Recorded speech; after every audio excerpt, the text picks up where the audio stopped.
I am Rebecca from ChemKnits, and today I thought it would be fun to dye some neon rainbow sock blanks in two different ways. In one of the ways, I'm going to set this up using the straight dye powder, sprinkling it on, letting it spread. I've done this technique before. But in the other one, I'm going to use some liquid dyes that I have here. The 6 dye colors we're playing with are Dharma acid dyes, fluorescent fuchsia, fluorescent safety orange, fluorescent lemon, radioactive, purple pop. All 5 of those are fluorescent. And then we have Caribbean blue, which is a bright blue but is not fluorescent at all. Now, all of these liquid dyes were mixed up at a ratio of 1/2 gram of dye in 130 milliliters of liquid, because that's how much these bottles hold. And so I mixed this up for another project, which is why I feel this is the perfect time to do this experiment. The sock blanks we are dyeing today are Knit Pick Stroll fingering weight yarn. This yarn is 75% superwash merino wool, 25% nylon. And these are beautiful pieces of fabric that are knit with 2 strands of yarn held together, so that way we can unravel it and turn it into beautiful rainbow gradient yarn. And the nice thing is that if we end up with more purple on one and only a teeny bit of yellow on that blank, it doesn't really matter, because since it's double-stranded, you'll get a matched pair of yarn in the end. So I'm going to go ahead and pre-soak all of these blanks in some plain tap water for about 30 minutes, and we'll think about the differences we might see. Now, there are going to be differences between the 2 techniques. For one, I am planning on dyeing by feel in both cases, so I may add a lot more of, say, our Caribbean blue to one pan versus the other. And so it's possible we could have blanks that feel very related in the end. But one other difference is we're definitely going to end up with some amount of speckling when we apply the dry dye powders, because as I apply the powder, it's going to dissolve and spread, and we're going to get coverage over the entire blank, because that's what's happened before. But there will be some speckles or darker spots of color on there because of that overall technique, which we may or may not see when we add the liquid dyes. They are concentrated, so we could end up feeling some scribbles on the yarn, but maybe it won't spread as far. Now, when we unravel the yarns in the end, we could end up with something that feels very, very similar. So ultimately, I think it's going to come down to your preference as a dyer, which technique you prefer, if you prefer to deal with dye powder or liquid dyes. But let's go set up for our first project. And so my plan is to be a little bit less side by side than it is to do these back to back and compare the results that we get here. Let's start with the liquid dyes. And I brought over 2 of our pre-soaked blanks, and we're gonna arrange them here in our pan. I like to arrange them in a way so that way they're side by side and they're not kind of completely folded in on themselves, and then try to distribute it somewhat evenly. I mean, obviously it doesn't lay flat, but if I can try to make sure that no ends are tucked in, and that we have these, I don't know, sort of interesting folds that will give some really interesting play to the yarn as we apply the dyes on. But now I need to add some water before we start heating things up. And the amount of water is something that can be a little bit tricky, because I both want to add enough water so that way nothing will burn, right? But I don't want to add so much water that every color will completely blend together, which is a concern. Now, I'm going to turn on the heat. We're across 2 burners on my gas stove, and we need to add some acid. So far, I would say of water, we've added 5.5 to 6 cups of water. And I'm going to add 1, 2, 3, 4 tablespoons of white vinegar. This may mean we don't get a ton of color spread. Just kind of mixing things up a little bit, but it also could mean that we do still get some. Okay, trying to have it pretty reasonably distributed. And actually I'm gonna make it an even 6 cups-ish. And I'm gonna heat things up so then we can start applying our liquid dyes. One thing I like to do to even out the heat sometimes is to tilt the pan to allow liquid to sort of move around and redistribute. I mean, it's always going to be warmer under the Whoosy What's Its burners. But let's bring our dye and let's start sort of by deciding where the colors are going to be placed. So that way I can add more dye as needed. This is also going to give me a feel of how much these colors may or may not spread. And I'm actually really happy I decided to do it this way. I have a feeling we're going to have a lot of like in the purple and blue area. I can shift, I think I'm gonna have to shift the colors more towards like that way. But I think what I wanna do right now is wait 5 minutes just to see what the colors are gonna do. You see we've got spread, and just to get a feel of how these colors are gonna behave. When I do the powders eventually, we'll see something a little bit similar. And so this will tell me like how close I wanna move the colors to one another, if I want to stick with the colors sort of in these spots where I've put them and things like that. Okay, we have some spread. It's not like absurd or anything, but let's go a little bit bigger and just slowly build this up. Okay, we're going close to the combination. I'm worried about in particular the yellow getting taken over. That is always my concern. But some amount of overlap will be nice. Now I'm really curious, as I use a lot of the green, I'm really curious about how much color is going to be down in the valleys of the yarn. I'm not overlapping things very much, and I'm really just doing these lines across because that's kind of just what feels right. I'm kind of leaning into what these dyes want me to be doing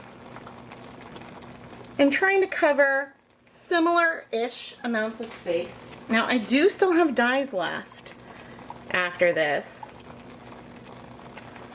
so I can get more.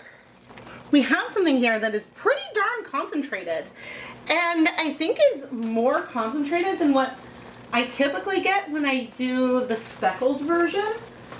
But again, just, things can look on a sock blank pretty concentrated at this stage and then feel less so once you unravel it, once you factor in all the other colors and whites. But ooh, you can see we've got some greens poking up over there.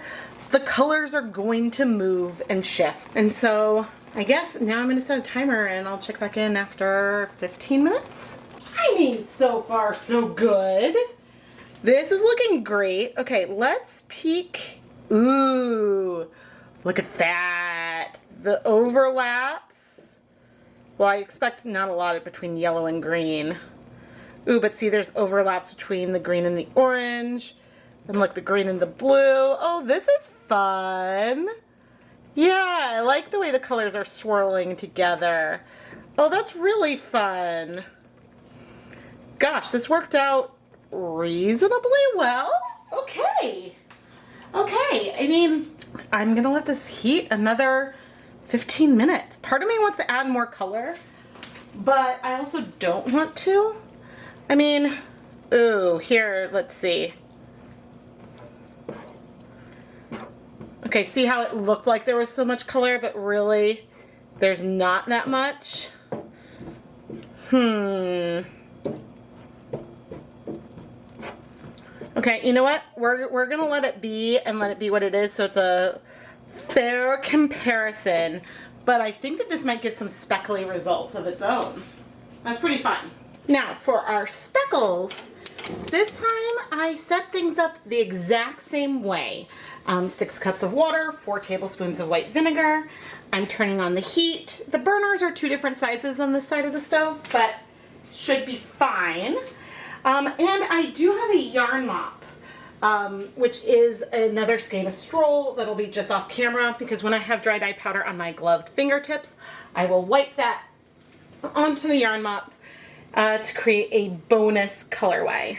And yeah, I'm just gonna wait for this to heat up. I just reduced the heat over here. I may want to add a little more water. I feel like in the 15 minutes I was letting this heat up, things got a little bit less wet. I know this is changing the conditions, but again, it's more of a general proof of concept we're going for today. Now, I did just turn off the heat on the other pan, and I'm sort of letting that cool as it is. To deal with the dry dye powders, I'm now wearing my deluxe rubber respirator mask, safety glasses, and gloves. And you know what? Let's start in a way that's very similar to what I did before. And just do lines of speckles for a first pass. Okay, we've got our fuchsia. And I'm coming in with the fluorescent safety orange. In between colors, I am wiping my hands off on that yarn mop. And then drying my fingertips before going into the next color. So one nice thing about starting like this is that it'll allow me to edit my placement a bit as we carry on. So like these lines don't have to be in the middle of each color, if you understand what I mean. Because, you know, I can shift things more up if it feels like, for example, the pink and orange are a little too close together. Now, all of these colors pack a punch, but especially Caribbean blue. And the goal with dry dye powders is always to sprinkle them on very finely. We want these dyes to be able to dissolve, and if the clumps are too big, then they really won't. Okay, let's set a timer for 5 minutes. And I'll turn the heat back up a little bit. I don't want it to get too steamy when I'm trying to apply the powders, because then it can kind of stick to your gloves. But besides the rogue pink speck I see over there, we're watching things spread, which is exciting. But I think, again, an effect that we'll have over here is similar to what we saw in the other pan, where it's going to seem like we're going to have a ton of color, because we're going to see the yarn most at the surface and not as much of the spread and what's happening down below. But I'll see you in 5 minutes and we'll come add more color. We got some spread, not like an insane amount, but now I'm gonna kick things up a notch and apply color to the rest of our yarn. It's worth noting that while our colors are looking very similar, which is fantastic, it is technically a little easier to take the squeeze bottles of liquid dyes and apply that onto the yarn. Now, this does discount the effort that it took to weigh out the dyes and set up those dye stocks beforehand. So I suppose I'm discounting that labor because I already have the dye stocks made, but it probably would be faster if I wanted to dye 20 of these blanks, right? To set up the liquid dyes and do it that way versus pinching the dye powders and doing things in that way. Although I could mix the dye powders with some citric acid and put it in spice jars, so I just have to shake that out. And so that could be a little bit easier, but there are many things with a technique that you can think about. And as an artist, not only do you have to think about the end result, but you have to think about how you get there and what you like. And that's an important part of the process. Now that I'm done adding all the powder on, I'm getting a little nervous. So I'm adding on some of the pre-soak that had water plus vinegar to the corners. This is the pre-soak, and I guess some is falling on top. This is the, I guess I'll do some of these edges in the middle too. This was the pre-soak of water with a random amount of vinegar that I used for the yarn mop. And the rationale here is that I'm nervous that things are looking a little dry, so I wanted to add more liquid. But I didn't measure the pH or anything there, so I don't know. So I don't know if it's a good amount of acid, but I'm going to set a timer for 30 minutes, and I'm going to keep an eye on the water level and everything. The visual impact of using the liquid dyes versus the dye powders is remarkably similar. I have a feeling that the unraveled blanks will have a similar feel to it. But right now, I think aesthetically, I prefer the like powdered blank dyed. And I think technique-wise, the liquid dyes was easier. But the powders creates one of my neon rainbow yarn mops, which are a colorway that I dye over and over again and are very popular with my customers. So, you know, it's hard. It's hard. The timer went off and I just turned off the heat. I had checked on it and added water a few times, but I am nervous. Sometimes it's okay to be a little nervous and add some water. Oh man. Not that I wanted to cool things off this fast, but you know, sometimes I just get a little nervous about things getting hot. I'm actually going to turn on the heat briefly again to just heat things up, and then I'm going to turn off the heat and let it finish cooling.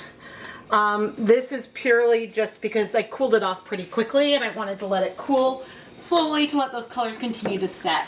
But I think that there are a ton of similarities with what we have here and what we have in this back pan. I'm gonna wait until things have both cooled completely, and then we'll have both pans side by side before we remove anything. As for my yarn mop, she's looking beautiful. I'm gonna go ahead and steam set this in a steamer basket for 30 minutes once space opens up on the stove. But it's okay for it to just hang out until then. The two blanks look great. I actually did a pretty reasonable job. I would say our dry powder application feels a little bit more pigmented overall. The liquid dyes feel a little bit softer, but I am curious about the coverage. I'll wash them in a second. Okay, let's open up this. Ooh, amazing how those lines look just like random little like splotches of color now. And let's see here. This one feels more speckly, right? As we go through, the sort of rivers in here and the like peaks and valleys make a difference. But I think I added a lot more dye with our powders, but it's really cool and they're very similar overall, but thankfully I will be able to tell the difference. Let's go wash them. All right, I'm gonna bring over 2 blanks to wash. And I'm realizing as I do this, I'm gonna bring over some dish soap, that if one of them's a bleeder, I'm not gonna know which one. But it's incredible how much these dyes do spread out. And then also, there's gonna be color left behind. There's resist in the stitches and the blanks themselves. So a lot to consider, but guess what? No bleeding. No bleeding at all. So I'm gonna finish rinsing out the soap from these gorgeous neon rainbow blanks. And then I'm gonna pop them in my spin dryer and hang them up to dry so we can bring out the black light and do some final comparison. I'm really excited to talk about these neon rainbow blanks that I dyed with liquid dyes or with dry dye powder. But I'm going to go and take 2 of these blanks and quickly unravel them off camera so that way we can compare everything all at once. All right, we are pretty zoomed out here, and so maybe it's hard to see the difference between the two different unraveled blanks. Now the blank on the left, I use the dry dyes. The blanks on the right, I use the liquid dyes. And consistently what we see is that when I used our speckles, the dry dye powder, we have more standout and discrete speckles on our finished blank. Our blank with liquid dyes has speckles too. Some of this is from the reverse speckles, the resist from the knit blank itself. Some of this is from that pattern that I drew on and the contrast we have on the blank itself. But overall, I feel like there's just a bit of a softness when we had the liquid dyes versus the dry dye powder. The colors with the dry dye powder are a little bit punchier and have a little bit more contrast just from the nature of speckles. Now, the other thing worth adding is I think that the green, when I use the liquid dyes, has a more distinct presence from the yellow. And that's because when we did the speckles, the background color that we get, the spread, is more pastel and looks a lot more yellow, and so we only feel the green in those little specks. And so that's a very subtle difference though. While we're over here, I would say fluorescence-wise, things feel pretty similar. Maybe in some cases I see that the speckles on the bottom is a little brighter, but it's very subtle. Now, what about the techniques themselves, right? I feel like I have a slight preference for the results of the dry dye powder, but I think that the application of liquid dyes was so easy and satisfying that I absolutely would do it again. But I think that if I'm gonna do this again with the liquid dyes, I would prefer to have dye stocks that are more concentrated.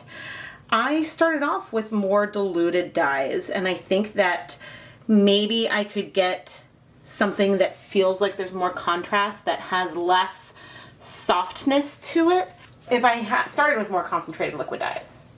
But you guys can let me know down in the video description if you have a preference for one result over the other, or if you have a preference for one technique over the other. And I suppose we shouldn't forget that dealing with the dry dye powders allows me to create one of my favorite types of colorways in existence, my neon rainbow yarn mop.